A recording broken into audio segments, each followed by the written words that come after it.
पायो सखा तुम आए इतना इतने दिन खोए और देख सुदामा की दिन दशा करुणा करके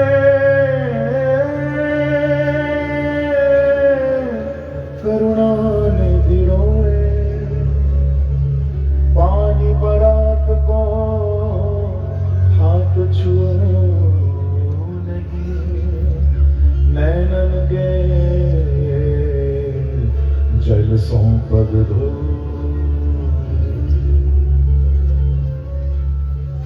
सुदामा जी की इस दीन दशा को देखकर देखो हम लोग तो इतना पत्थर दिल हो चुके हैं कि कभी भगवान की याद में हमारे दो आंसू नहीं गिरते, पर आज सुदामा की इस दीन दशा को देखकर मेरे बांके बिहारी ने उस झाड़ी में रखे हुए जल से तो हाथ नहीं लगाया, अपने आंसुओं के जल से अपने भक्त सुदामा के चरण बांके बिहारी ने धो दिए। बोलो भक्त वत्सल भगवान वृंदावन बिहारी जय जय श्री राम। ऐसा करुणा करने वाला कौन मिलेगा? और आप ये भी नहीं सोचना कि सुदामा ने कोई बहुत लंबी चौड़ी दक्षिणा चढ़ाई होगी भगवान को, क्या दिया? अरे वो 4 मुट्ठी चावल ही तो लेकर गया था कल, क्या? अब बताओ 4 मुट्ठी चावल की क्या इतनी कीमत होती है कि भगवान आंसू बहा रहे? मैंने पहले भी कहा बंधुओं, मैं बाद में भी फिर कहूं आपसे कि मेरे प्रभु वस्तु के भूखे नहीं हैं। मेरे बांके बिहारी केवल 2 चीजों का भोग लगाते हैं। अगर आप कभी उनके चरणों में जाओ तो इन 2 चीजों में से एक जरूर देना बिहारी जी को। क्या? बोले या तो मेरे प्रभु अभिमानी के अभिमान का भोग लगाते हैं। अगर आपके अंदर अभिमान है, कभी भगवान के द्वार जाओ, माथा टिकाओ तो उस समय कह दो कि प्रभु मैं तो झुक ही रहा हूं, मेरे अभिमान को भी ले लो। केवल सिर मत झुकाओ, अभिमान भी अर्पण करो, अपना अहम भी दे दो भगवान, तो भगवान स्वीकार करेंगे। या तो अभिमानी के अभिमान का भोग लगाते हैं या प्रेमी के प्रेम का भाव का भोग बांके बिहारी। तीसरी कोई चीज नहीं।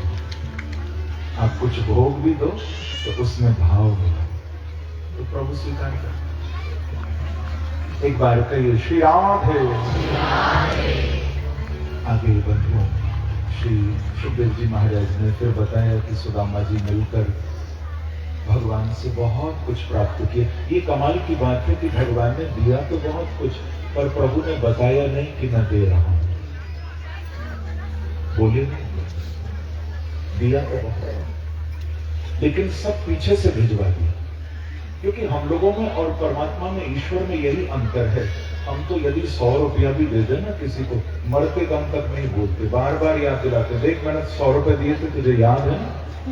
जब मिलेगा याद दिलाएंगे। हम दिया हुआ कभी नहीं भूलते और लिया हुआ तो उसी समय भूल जाते हैं।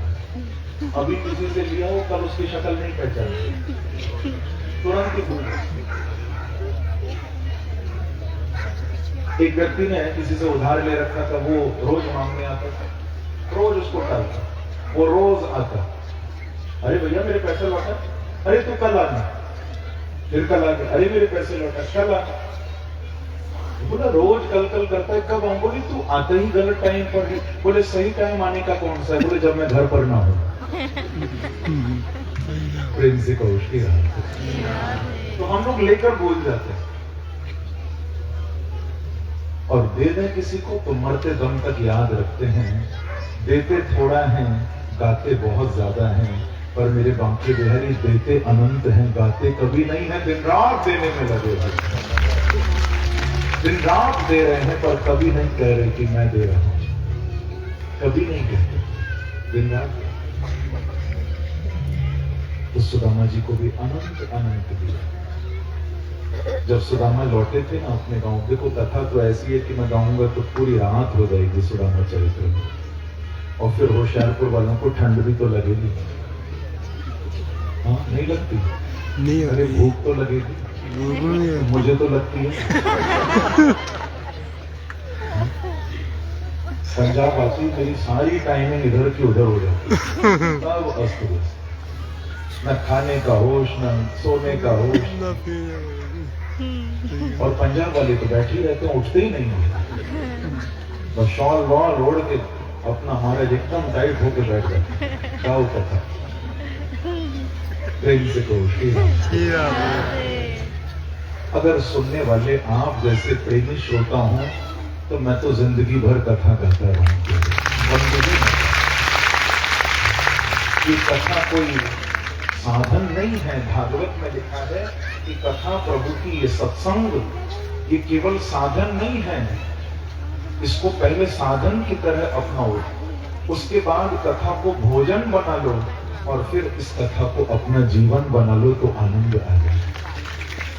ये कथा जीवन है, जीवन।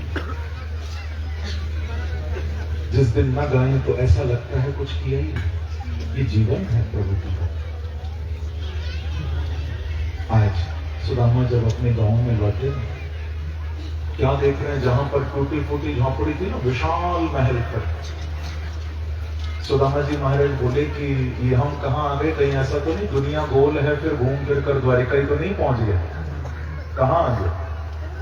तो पूछा दो चार लोगों से कि भैया ये कौन सी जगह, तो बताया कि ब्राह्मण देवता ये सुदामा नगर है। अरे मेरे नाम का नगर कब बस गया, मैं तो द्वारिकाधीश से मिलने गया।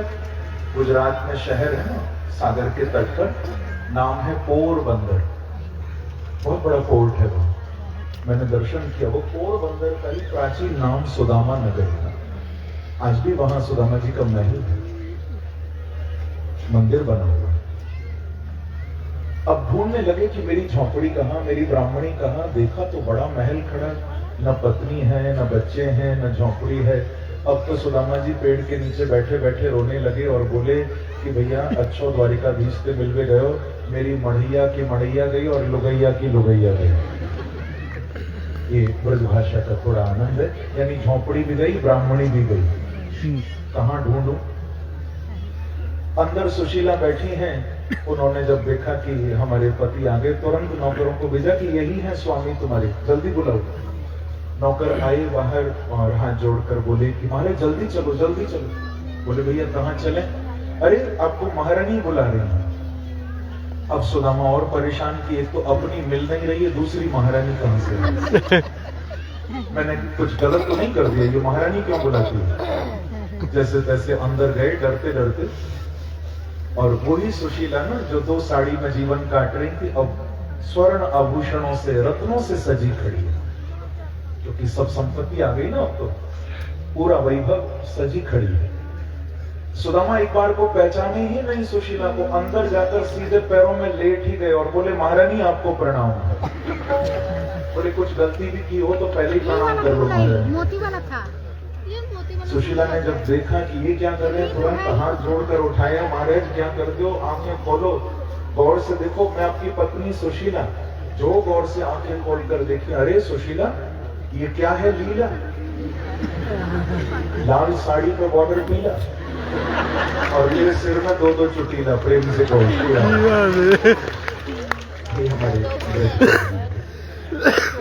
वैभव, ये इतना धन संपत्ति कहाँ से आ गया?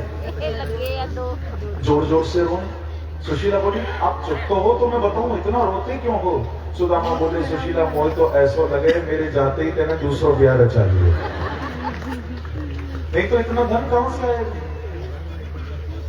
तब सुशीला बोली नहीं महाराज आपको बताऊं कहां से आया? बोले कहां से आया?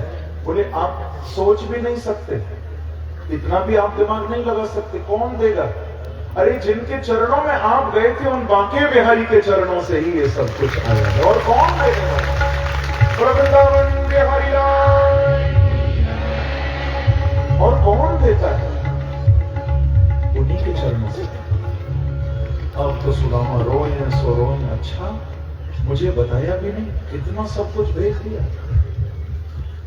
सच तो ये है बंधुओं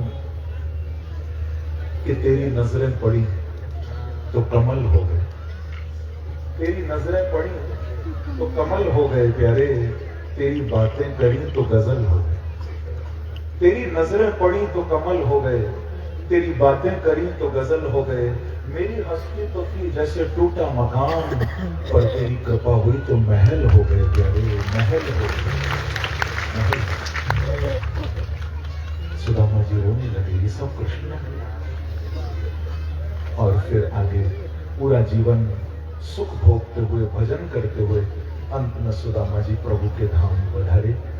सुखदेव जी ना इस प्रसंग के अंतिम श्लोक में भागवत जी में इसकी फलश्रुति लिख रहे, यानी सुदामा चरित्र सुनने से क्या मिलता है। अब देखो, आप लोगों ने इतना डूब कर ये कथा सुनी सुदामा जी की, चाहे थोड़ा ही समय था, लेकिन फिर भी इसका फल जरूर सुनो। इसको सुनने से मिला क्या, इसका फल बता। एतत् ब्रह्मण्य देवस्य श्रुत्वा ब्रह्मण्यतां नर लब्धभावो भगवती कर्मबन्धान् विमुच्यते। इसका फल बताते हैं। कहते हैं कि जो लोग सुदामा जी की कथा श्रवण करते हैं, सबसे पहली बात लब्ध भाव। सुदामा चरित्र सुनने वाले के हृदय में बिहारी जी के लिए भाव जगता है। क्या जगता है? बोलो न जरा। लब्ध भाव, ये भाव को जगाने वाली।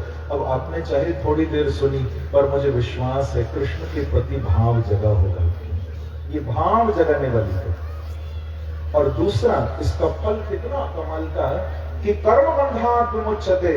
महाराज, जो सुदामा जी का चरित्र सुन लेता है, वो अंत में कर्म के बंधनों से छूटकर और मुक्त होकर बांके बिहारी के चरणों में चला गया। और सुदामा जी महाराज की, वृंदावन बिहारी राम, जय जय श्री राम। बस अब मैं केवल 10 मिनट और लूंगा, आपके 10-15 मिनट आपको, क्योंकि कथा तो आगे भी बहुत है और एक एक लाइन में बस सुनाता हुआ आपको विश्राम तक ले चलूं। केवल 10 से 15 मिनट और फिर होली का उत्सव मनाएंगे। केवल आप थोड़ी देर बस शांत होकर बैठिए, प्रेम से कहिए श्री राधे राधे। 2 मिनट बिहारी जी का कीर्तन करो। आज बिहार पंचमी भी है, बीच बीच में थोड़ा गाते रहे। केवल 2 मिनट। बांके बिहारी जय हो तुम्हारी,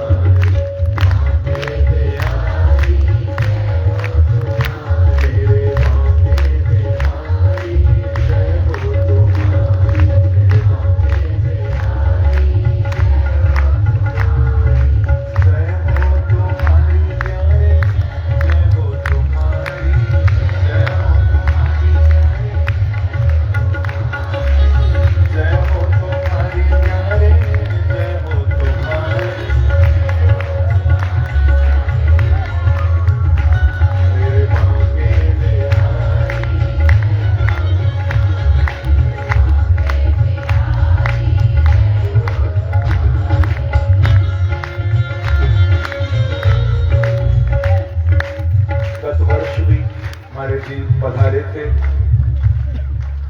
कृपा लेकर ऊपर वाले की, और विश्राम दिवस के दिन ही आए थे। मुझे याद है बहुत आशीर्वाद दिया था आपने व्यासपीठ पर गत वर्ष भी, और इस बार भी कृपा करके पधारे हैं। मैं भागवत की व्यासपीठ से आपको बारंबार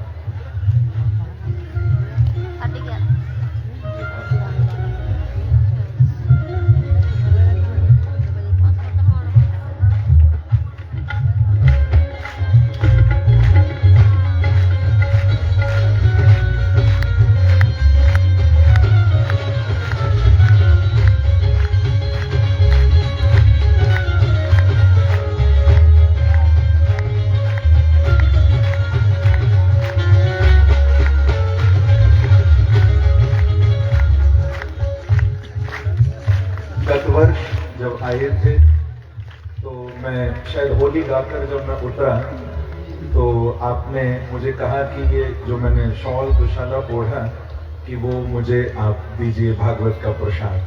तो मैंने अपनी वो लोई महाराज जी को दी, और अभी मुझे बताया कि जब जब उसको आप ओढ़ते हैं, धारण करते हैं, तो बरसाने वाली की याद आती है।